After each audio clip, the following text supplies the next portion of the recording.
Riyaz encounter constable హత్య కేసులో 2 రోజుల క్రితం అరెస్ట్ అయ్యిండు. నిజామాబాద్ ప్రభుత్వ ఆసుపత్రిలో చికిత్స. ఏఆర్ కానిస్టేబుల్ గన్ లాక్కోబోయిన నిందితుడు పారిపోయే క్రమంలో పోలీసుల కాల్పులు మృతి. నిందితుడిపైన ఇప్పటికే 40 కేసులట. ఖతం చేసిరి. ఎందుకంటే ఉన్నా కూడా వాడు ఎంతమందిని చంపుతాడు.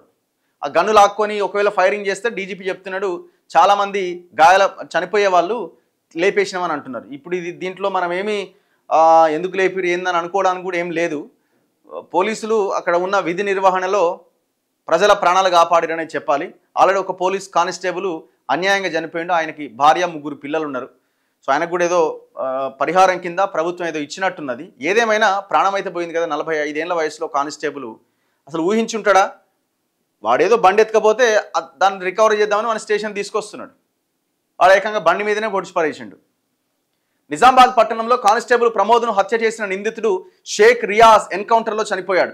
సోమవారం ఉదయం ఆసుపత్రిలో ఏఆర్ కానిస్టేబుల్ నుంచి నిందితుడు గన్ లాక్కునే ప్రయత్నం చేశాడు. అక్కడి నుంచి పారిపోయేందుకు ప్రయత్నించడంతో అప్రమత్తమైన పోలీసులు కాల్పులు జరపడంతో రియాజ్ అక్కడికక్కడే చనిపోయాడు. అతనిపైన 40 కేసులు ఉన్నాయట. ఎందుకు మరి? భూమికి భారమే కదా. సరే, ఇప్పుడు చాలామంది అంటారు ఇది నిజమైన ఎన్కౌంటర్ అయినా కాదా అది అని అంటున్నారు. కానీ డిస్కషన్ అనవసరం నన్ను అడిగితే. No more discussion.